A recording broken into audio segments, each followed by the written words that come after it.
Jemaat sekalian, salam sejahtera di dalam Tuhan kita Yesus Kristus. Kasih sayang dan damai sejahtera dari Allah Bapa, Anak dan Roh Kudus menyertai kita semua. Firman Tuhan dalam Injil Matius 11 ayat 28 hingga ayat yang ke-11 berkata, "Marilah kepadaku semua yang letih lesu dan berbeban berat. Aku akan memberikan kelegaan kepadamu.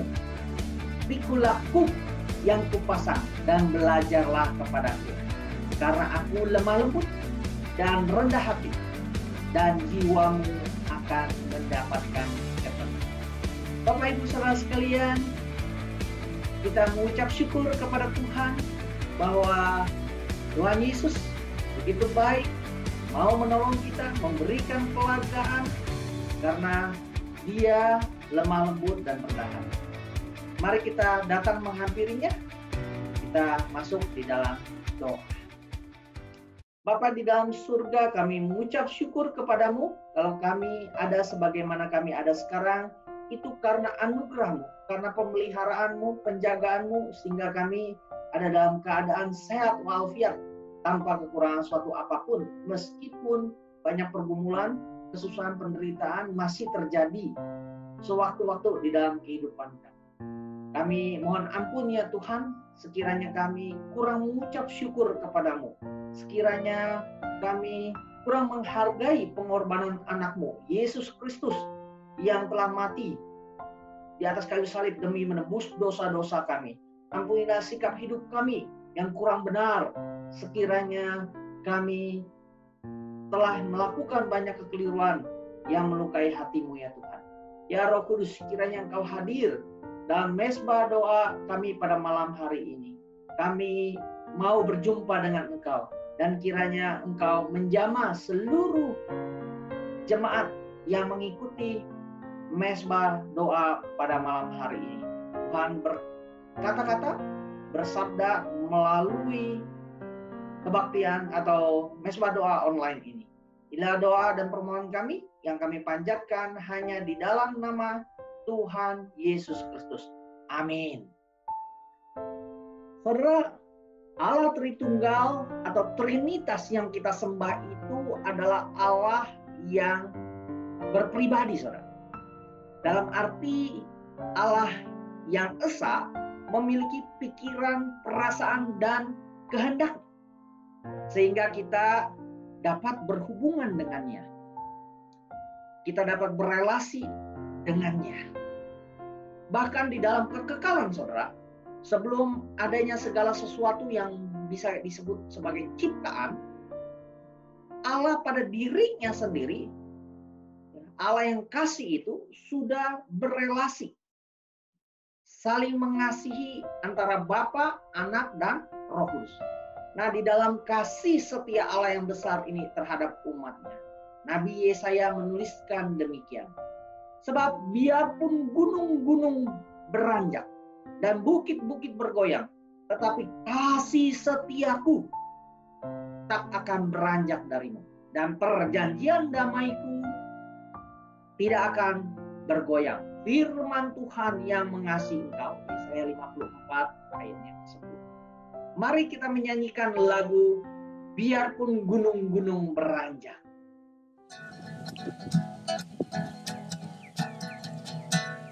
Biarpun gunung-gunung beranjak dan bukit-bukit pun bergoyang, namun kasih setiamu tak akan beranjak dariku.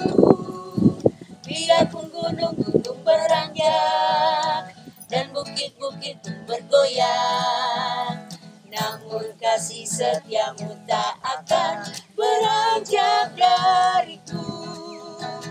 Tak akan beranjak, tak akan bergoyang, tak akan beranjak, tak akan bergoyang. Demikianlah firman Tuhan yang mengasihiku.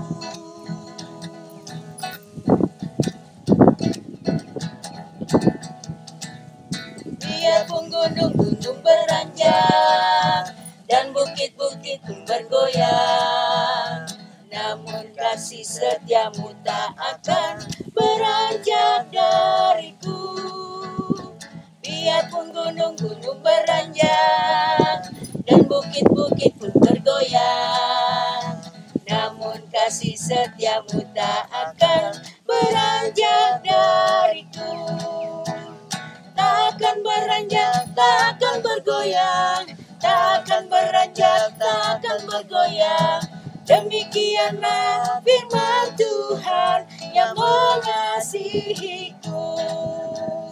Takkan beranjak, takkan bergoyang, takkan beranjak, takkan bergoyang.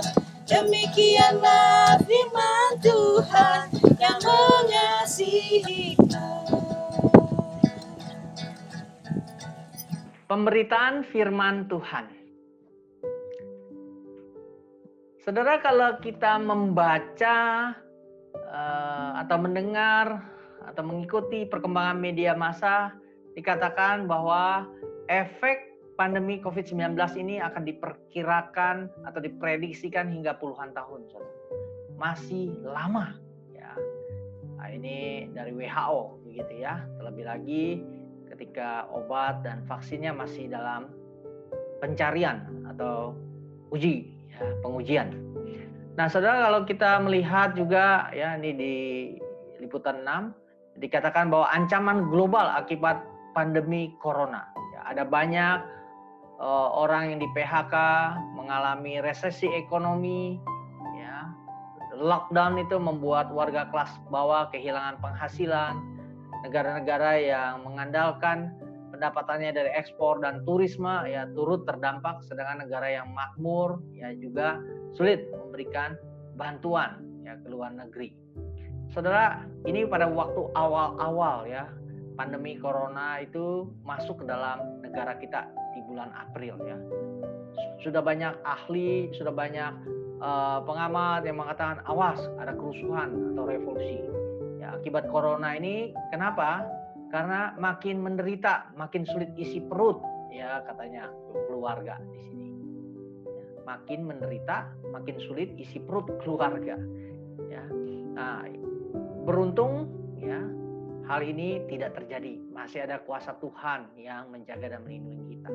Tapi tetap saja di dalam kesulitan, kesesakan seperti ini kita dapat mengeluh, bertanya-tanya kepada Tuhan. Kenapa semua ini bisa terjadi? Harus terjadi. Apakah salah dan dosa bangsaku? Berapa lama harus begini, saudara? Apalagi tadi kita sudah dengar puluhan tahun. Apa maksudmu dengan semua ini? Apakah ada yang bisa? Siapakah yang bisa benar-benar saya andalkan dalam hidup ini? Bagaimana seharusnya aku bersikap dan menanggapi, meresponi semua yang terjadi? Nah, Habakuk 3 ayat 17 yang menjadi tema kita. Ya, sekalipun ladang-ladang tidak menghasilkan bahan makanan, ya, ini merupakan potongan kalimat, ya, kalimat yang utuhnya itu adalah 17-18. Kemudian saya lanjutkan ayat 19. Saya bacakan, saudara. Sekalipun pohon ara tidak berbunga, pohon anggur tidak berbuah, hasil pohon zaitun mengecewakan. Sekalipun ladang-ladang tidak menghasilkan bahan makanan, kambing domba terhalau dari kurungan, dan tidak ada lembu sapi dalam kandang. Namun aku akan bersorak-sorak di dalam Tuhan, beria-ria di dalam Allah yang menyelamatkan aku. Allah Tuhanku itu kekuatanku. Ia membuat kakiku seperti kaki rusa. Ia membiarkan aku berjejak di bukit-bukit. Saudara, kok bisa ya Habakuk akhirnya berkata-kata seperti demikian? Apa nggak salah? Kok di dalam doa Habakuk dia mengatakan, ya, aku akan beria-ria, aku akan bersuka cita. Nah, kalau kita melihat struktur dari kitab Nabi Habakuk, saudara. Pasal 1 ayat 1 di sini merupakan judul, ya. Kalau saudara lihat di kursor sini. Kemudian ayat 2 hingga ayat 4 dari pasal 1 itu adalah keluhan Nabi karena ketidaksetiaan para pemimpin atau para ulama dari kaum Yehuda. Ya, mereka melakukan hal yang buruk di hadapan Tuhan dan menindas sesamanya, saudara. Sehingga Nabi berkeluh kepada Allah. Yang menarik adalah dalam kitab Habakuk ini, Habakuk sebagai nabi tidak memberikan nubuatan kepada umat pilihan pada waktu itu. tidak menyampaikan penghukuman. Nah, yang menarik saudara, kalau kita melihat struktur dari kitab Nabi Habakuk, ya, kalau saudara perhatikan di sini ayat 1 dari pasal 1 itu merupakan judul dari kitab Habakuk. Ya, kemudian di ayat 2 hingga ayat yang keempat itu merupakan keluhan dari Nabi Habakuk karena ketidaksetiaan para petinggi pemimpin bangsa Yehuda, ya, orang-orang yang ada di kerajaan selatan, karena yang di kerajaan utara di Israel utara itu sudah dibuang, dikalahkan oleh Asyur, gitu ya. Kemudian penghukuman yang dijalankan oleh orang-orang Kasdim terhadap orang Yehuda, bangsa Yehuda, itu membingungkan bagi Nabi Habakuk. Ya, dicatat di ayat 5 hingga ayat yang ke-11. Sehingga dia bertanya kepada Tuhan sekali lagi, di manakah keadilan Tuhan? Ya. Nah, Tuhan akan menjawabnya ya nanti di bagian berikutnya. Jadi 2 pasal pertama dari kitab Habakuk itu bicara tentang pertanyaan dan kebingungan, bahkan komplain, ya, keluhan dari Nabi Habakuk kepada Allah. Ya, kapan Allah akan menghukum Yahudi, ya, orang Yehuda maksudnya. Dan yang lebih membingungkan lagi, ya, Tuhan berkata bahwa yang menghukum Yehuda adalah bangsa Kasdim, orang Babel. Lebih bingung lagi karena bangsa Kasdim, orang Babel, tidak lebih baik daripada bangsanya sendiri, bangsa Yehuda. Ya, kalau gitu di mana keadilan Tuhan? Tanya Habakuk. Nah, orang benar akan hidup oleh karena percayanya. Itu dicatat di pasal 2. Kemudian di pasal 2 ayat 6 sampai 20 bahwa penindas itu pun orang-orang Kasdim atau bangsa Kasdim pun akan dihukum setelah menjalankan penghukuman bagi Yehuda umat pilihannya. Jadi Allah bebas, ya, Allah boleh berkehendak menghukum, mengadili, menghakimi bangsa pilihannya dengan bangsa lain yang tidak percaya kepada Tuhan. Baru kita masuk dalam pasal 3 dalam pembahasan kita adalah merupakan doa Nabi Habakuk, saudara. Ya.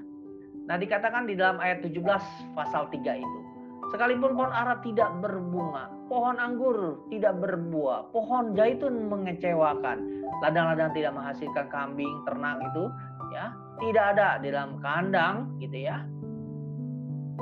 Namun Habakuk tetap boleh bergantung bersandar kepada Tuhan. Kenapa, saudara? Karena berkat Tuhan itu tidak selalu berbentuk materi, meskipun materi dan hal-hal yang jasmania bisa saja merupakan berkat dari Tuhan selama kita hidup dalam dunia. Tapi tidak terbatas hanya materi dan hal-hal jasmania, saudara.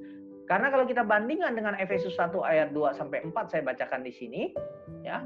Kasih karunia dan damai sejahtera dari Allah Bapa kita dan dari Tuhan Yesus menyertai kamu. Terpujilah Allah dan Bapa Tuhan kita Yesus Kristus yang dalam Kristus telah mengaruniakan kepada kita segala berkat rohani di dalam sorga.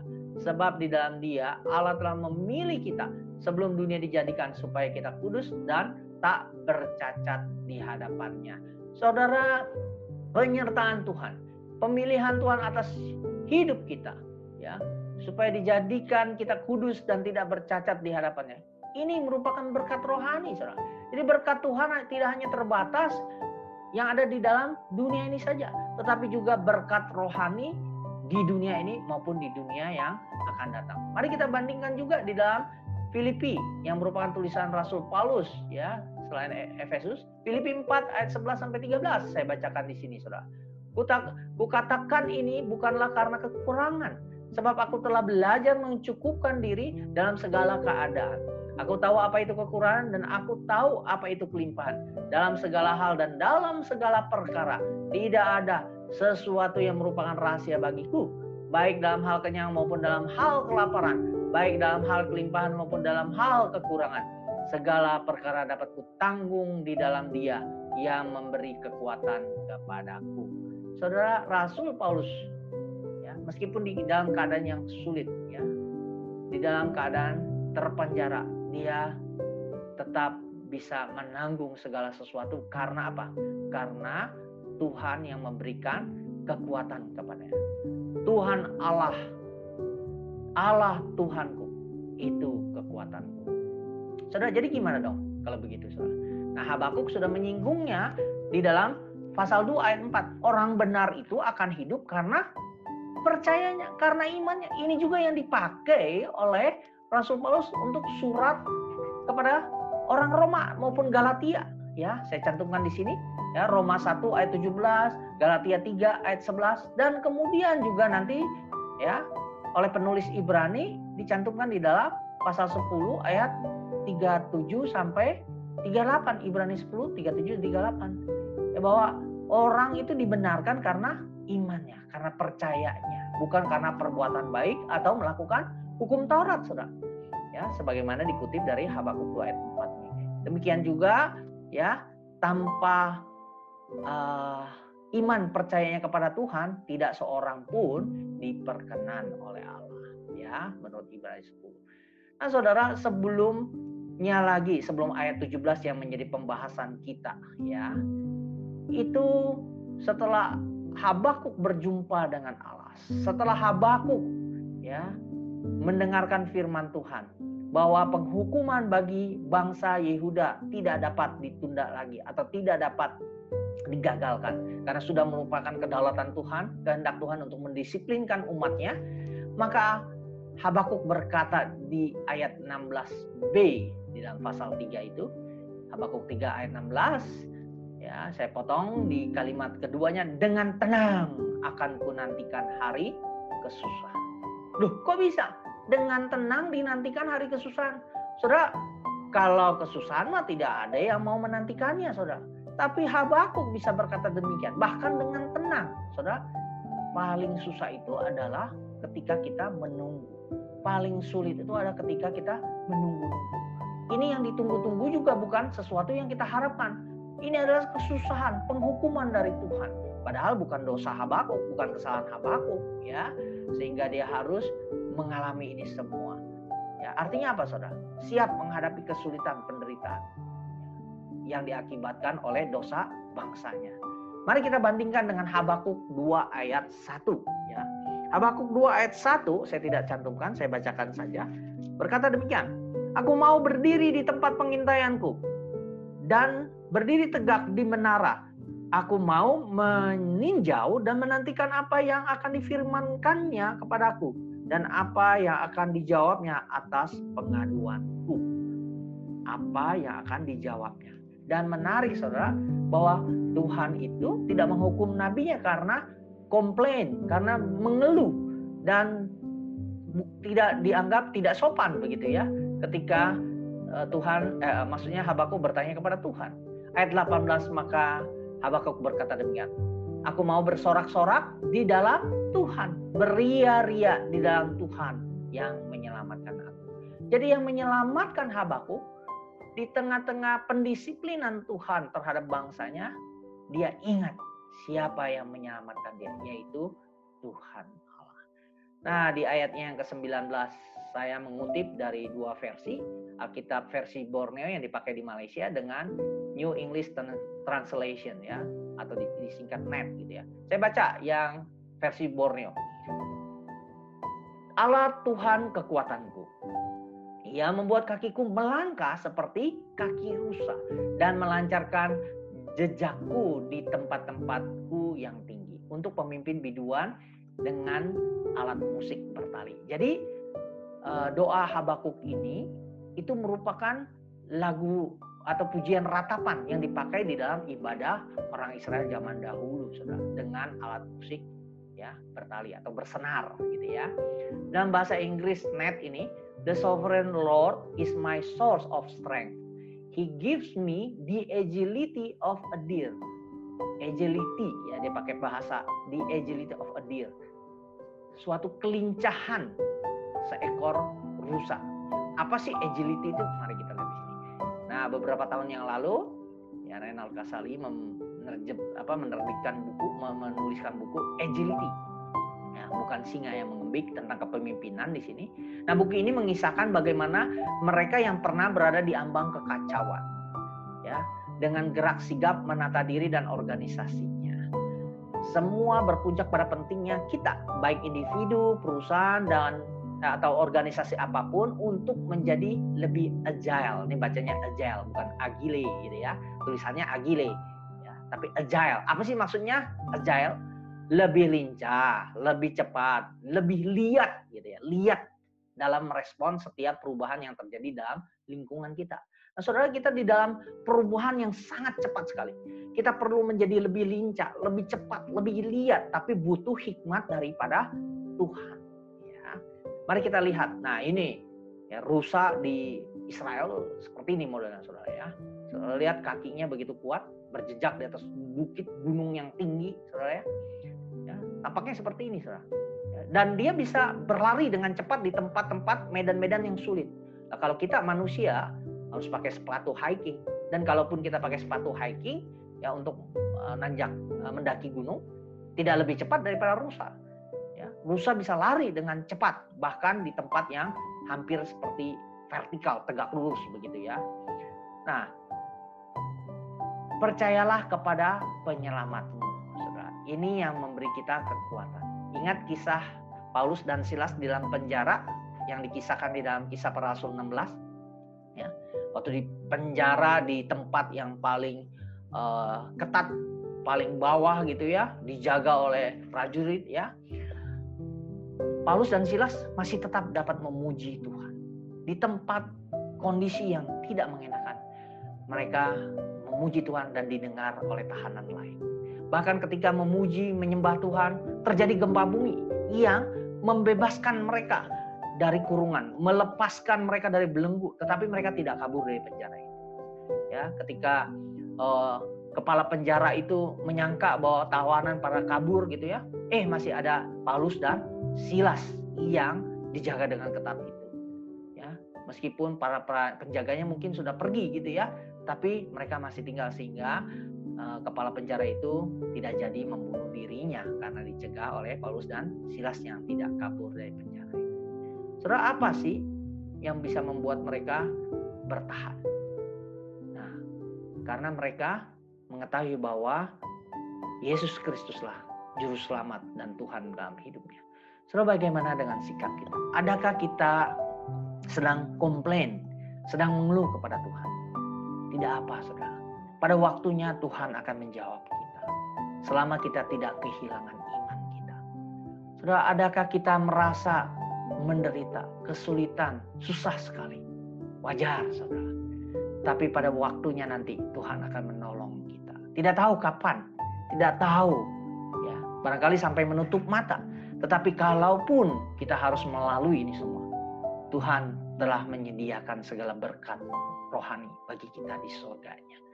Saudara, kita dapat beria-ria, bersuka cita, ya, seperti rusa, ya, di medan yang terjal, di tempat yang sulit, kakinya kuat karena Tuhan. Kita pun bisa menjadi kuat dan terhibur oleh Tuhan saja, karena Kristus sudah mati di atas kayu salib demi menembus dosa kita, memberikan kita kekuatan, penghiburan, kemenangan atas segala kuasa dosa, maut, dan dunia ini. Saudara, kita hanya perlu datang kepadanya. Mari kita ingat, Tuhan itulah kekuatan kita. Kita mau terus menjadi agile, menjadi lincah seperti rusa, sebagaimana Tuhan memberikan kekuatan kepada kita. Amin. Sebentar akan ada pujian kesaksian dari keluarga Ibu Dorina. Mari kita mendengarkannya sambil berintrospeksi. Amin.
Tuhan, mari kita masuk di dalam doa syafaat. Saya akan memimpin saudara sekalian mengaminkannya di dalam hati.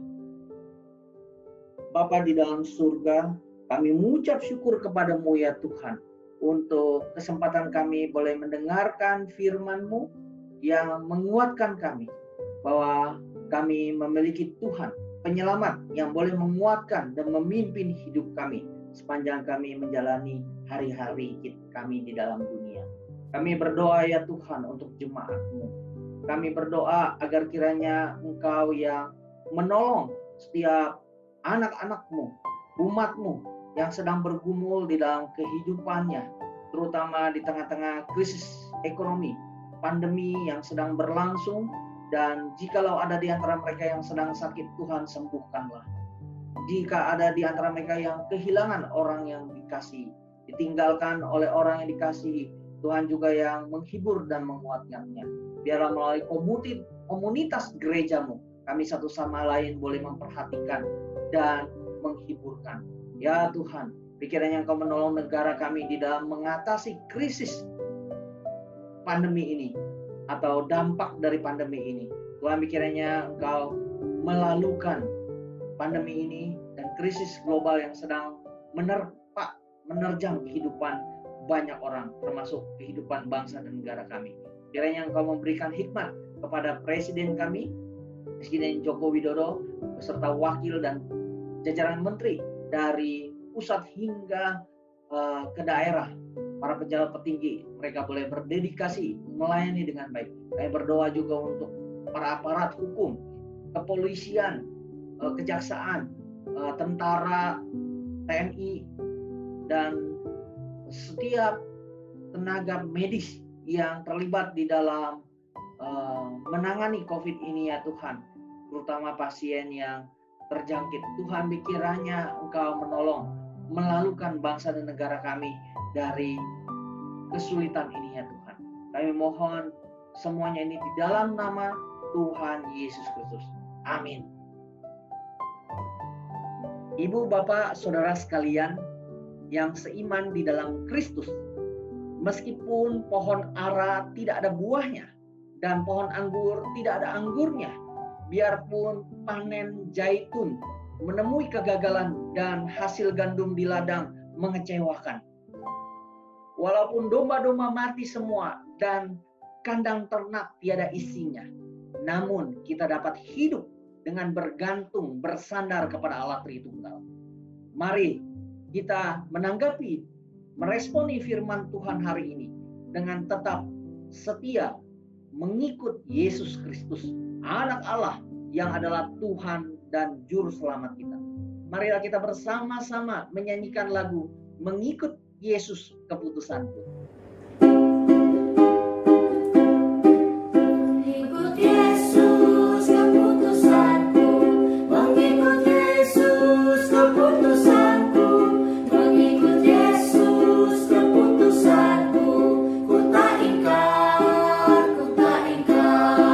walau sendiri ku ikut Yesus, walau sendiri ku ikut Yesus, walau sendiri ku ikut Yesus, ku tak ingkar, dunia di belakang, salib di depan, dunia di belakang, salib di depan, dunia di belakang, salib di depan, ku tak ingkar. Terinspirasi doa Nabi Habakuk dalam nada atau menurut nada ratapan dalam pasal 3 ayat 18 hingga ayat ke-19, saya akan memparafrasekan, membahasakan ulang doa itu sebagai doa penutup bagi kita di masa kini. Doaku, kami akan bersukacita karena Tuhan. Kami akan berbahagia karena Allah yang membebaskan kami. Tuhan yang berdaulat adalah sumber kekuatan kami. Dia memberi kami kelincahan seperti seekor rusa. Dia memampukan kami mengatasi medan hidup yang keras. Tuhan kasihanilah kami. Amin. Mesbah doa selesai. Tuhan Yesus memberkati kita semua. Kiranya kita senantiasa dipenuhi dengan sukacita yang daripadanya. Tuhan memberkati.